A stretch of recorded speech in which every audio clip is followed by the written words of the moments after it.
नमस्कार मित्रों, आज मैं दिनेश कुमार शर्मा आप सभी दर्शकों का अपने इस YouTube चैनल पर स्वागत करता हूं और आज के मेरे इस वीडियो का विषय है सुरेश उनियाल जी द्वारा लिखित लेख वृत्त चित्रों की दुनिया पाठ के प्रश्नोत्तर। प्रश्नोत्तर को शुरू करने से पहले अगर आपने इस पाठ का एनिमेटेड वीडियो नहीं देखा है तो स्क्रीन पर दिखाई दे रहे आई बटन पर क्लिक कीजिए। इसी तरह की अन्य वीडियो देखने के लिए मेरे चैनल को अभी सब्सक्राइब कर बेल आइकन को दबाएं।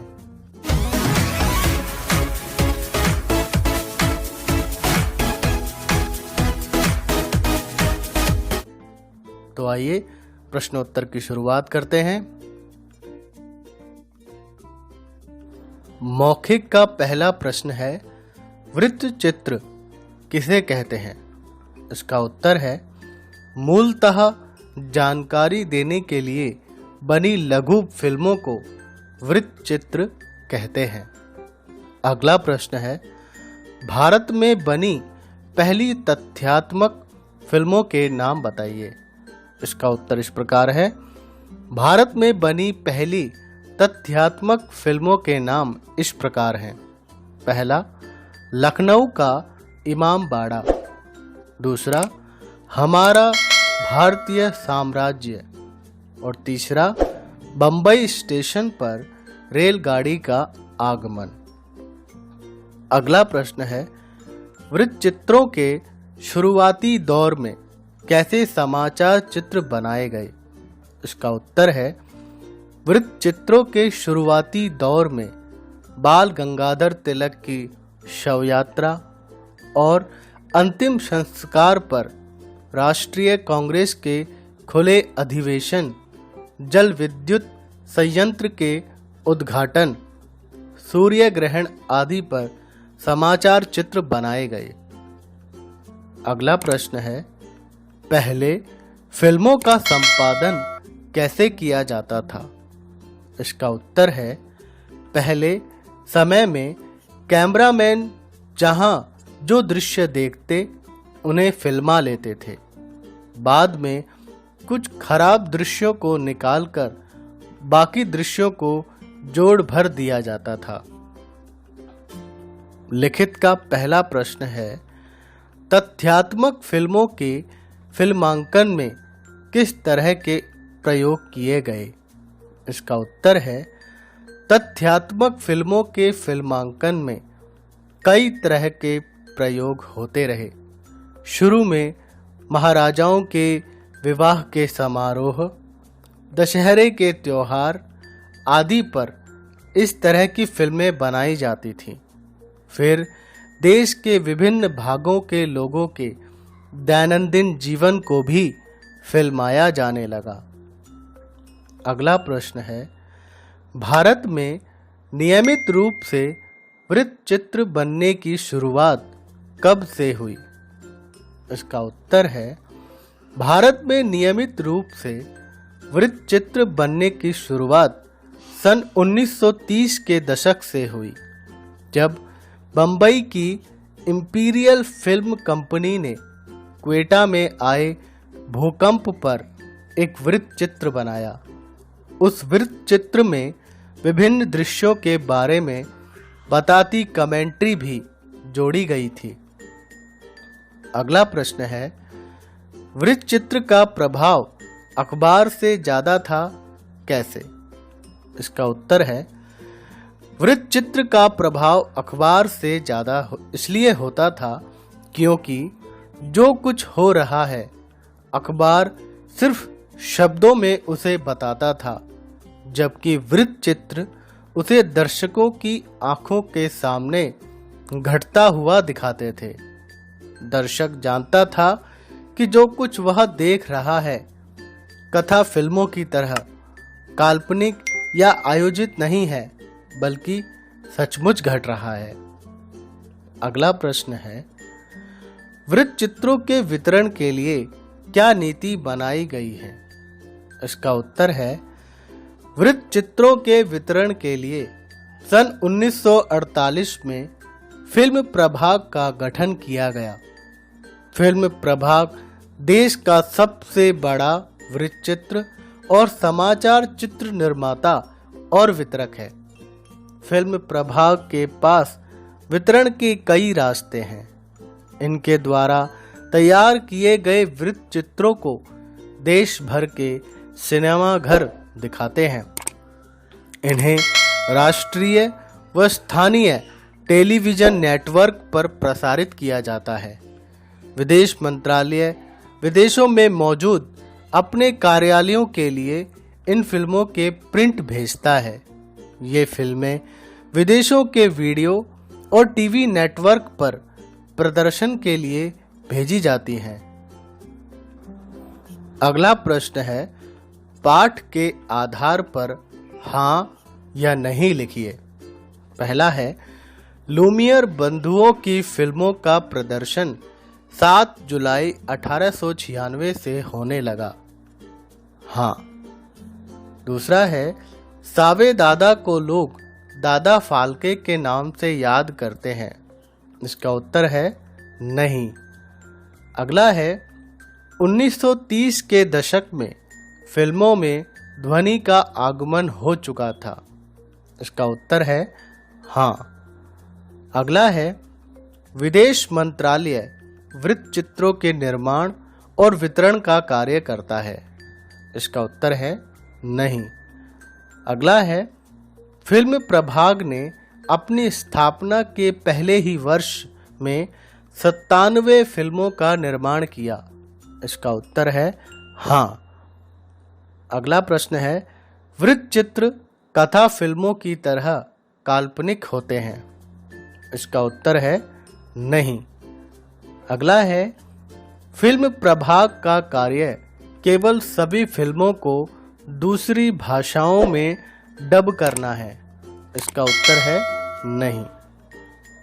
अगला प्रश्न है, पठित गद्यांश पर आधारित प्रश्नों के उत्तर दीजिए। उन दिनों होता यह था कि कैमरामैन जहां जो दृश्य देखते उन्हें फिल्मा लेते थे। बाद में कुछ खराब दृश्यों को निकालकर बाकी दृश्यों को जोड़ भर दिया जाता था। संपादन के जिस तरह के चमत्कार हमें आज देखने को मिलते हैं, उस जमाने में उनकी कल्पना भी नहीं की जा सकती थी।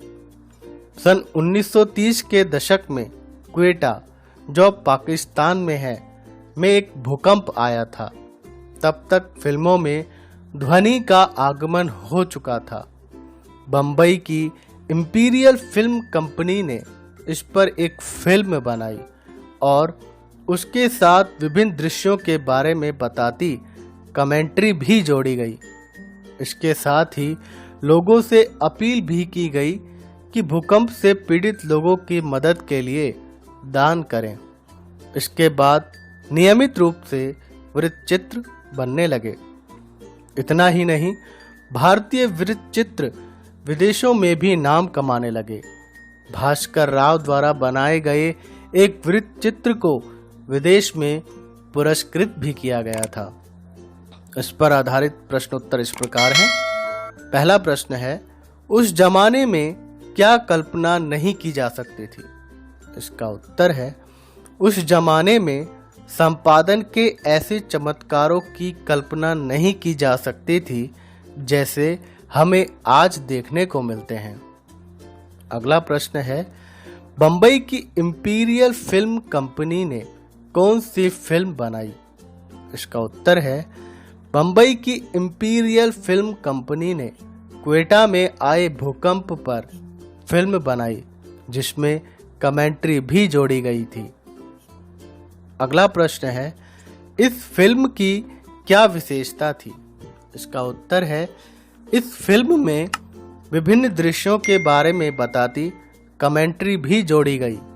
इसके साथ ही लोगों से अपील भी की गई कि भूकंप से पीड़ित लोगों की मदद के लिए दान करें। अगला प्रश्न है, किसके बनाए वृत्तचित्र को विदेश में पुरस्कृत किया गया? इसका उत्तर है, भास्कर राव द्वारा बनाए गए वृत्तचित्र को विदेश में पुरस्कृत किया गया था। अगला प्रश्न है, सही विकल्प चुनकर सही का चिन्ह लगाइए। पहला प्रश्न है, भारत में तथ्यात्मक फिल्मों का जनक किसे कहा जाता है? आपके ऑप्शंस हैं दादा साहब फाल्के, दूसरा हरिश्चंद्र सखाराम भाटवड़ेकर, तीसरा लूमियर बंधु, चौथा इंपीरियल फिल्म कंपनी। इसका उत्तर है हरिश्चंद्र सखाराम भाटवड़ेकर। अगला प्रश्न है, फिल्म प्रभाग का गठन कब किया गया? आपके ऑप्शंस हैं 1948 में, 1898 में, 1920 में या फिर 1899 में। इसका उत्तर है 1948 में। अगला प्रश्न है, फिल्म प्रभाग ने किन भाषाओं में फिल्में डब करनी प्रारंभ की?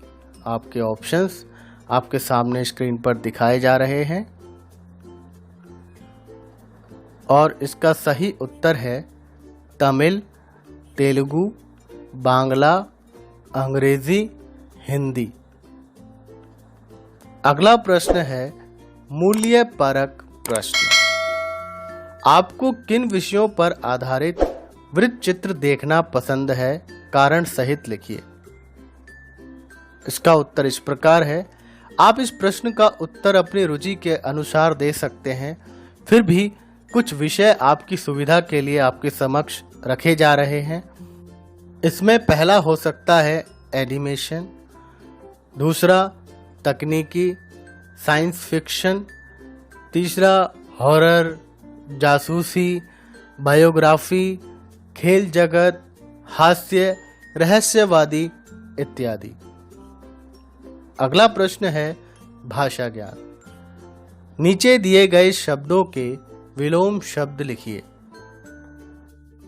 उन्नति, अवनति, अतीत, वर्तमान, पक्ष, विपक्ष, नियमित, अनियमित, जीवन, मरण, काल्पनिक, यथार्थ, सामाजिक, असामाजिक, राष्ट्रीय, अंतर्राष्ट्रीय। अगला प्रश्न है, इन वाक्यों में आए रंगीन छपे शब्दों के लिंग लिखिए। पहला प्रश्न है, सावे दादा एक अच्छे छायाकार थे। सावे दादा पुल्लिंग। दूसरा, फिल्में लोगों को जागरूक करती हैं। फिल्में स्त्रीलिंग। अगला है, उस समय संपादन की तकनीक विकसित नहीं थी। तकनीक स्त्रीलिंग। क्वेटा में भूकंप आया। भूकंप पुल्लिंग। वृत्त चित्र जन सूचना का सबसे बड़ा माध्यम बना। वृत्त चित्र पुल्लिंग। अगला प्रश्न है, पर्यावरण शब्द परि जमा आवरण से बना है। परि उपसर्ग का अर्थ है आसपास, चारों ओर, पूर्ण। परि उपसर्ग वाले कोई 5 शब्द अर्थ सहित लिखिए। इसका उत्तर इस प्रकार है। परिचय, जान पहचान। परिक्रमा, चारों ओर घूमना। परिणाम, नतीजा। परिजन, साथ में रहने वाले लोग। परिपाटी, प्रणाली, रीति। अगला प्रश्न है, निम्नलिखित में से मूल शब्द और प्रत्यय अलग अलग कीजिए। वैश्विक, विश्व जमा इक। काल्पनिक, कल्पना जमा इक। प्रभावित, प्रभाव जमा इत। प्रसारित, प्रसार जमा इत। राष्ट्रीय, राष्ट्र जमा ईय। सांस्कृतिक, संस्कृति जमा इक। अगला प्रश्न है, निम्नलिखित वाक्यों को पढ़िए और रेखांकित शब्दों पर ध्यान दीजिए। पहला है, ये गलत रीति रिवाजों के विरुद्ध चेतना जगाते हैं। दूसरा, फिल्म प्रभाग के पास वितरण के कई रास्ते हैं। तीसरा, आज़ादी के बाद वृत्तचित्र जन सूचना का सबसे बड़ा माध्यम बना। इन वाक्यों में प्रयुक्त के विरुद्ध, के पास, के बाद शब्द संबंध बोधक हैं। ये वाक्य में प्रयुक्त संज्ञा तथा सर्वनाम का वाक्य के अन्य शब्दों से संबंध बताते हैं। के पश्चात, के भीतर, की ओर, के कारण, के प्रतिकूल, की जगह, के आगे आदि ऐसे ही संबंध बोधक शब्द हैं। इन्हीं पर आधारित अगला प्रश्न इस प्रकार है, निम्नलिखित संबंध बोधकों का वाक्य में प्रयोग कीजिए। की जगह, मेरे लिए चाय की जगह जूस ले आओ। के चारों ओर, मैदान के चारों ओर वृक्ष लगे हैं। के पीछे, मंदिर के पीछे विद्यालय है। के नीचे, मेज के नीचे बिल्ली बैठी है। के भीतर, आशुतोष घर के भीतर है। अगर वीडियो पसंद आया हो तो वीडियो को लाइक कीजिए और अपने दोस्तों के साथ इस वीडियो की जानकारी को शेयर कीजिए। और आपको ये वीडियो कैसा लगा मुझे कमेंट बॉक्स में लिखकर अवश्य बताएं। और इसी तरह हिंदी भाषा से संबंधित क्विज, पाठों के एनिमेटेड वीडियो, कविताओं के सरलार्थ और पाठ के प्रश्नोत्तर की जानकारी प्राप्त करने के लिए मेरे चैनल को सब्सक्राइब करें। और एक नई वीडियो में आपसे फिर मुलाकात होगी। धन्यवाद। आपका दिन शुभ रहे।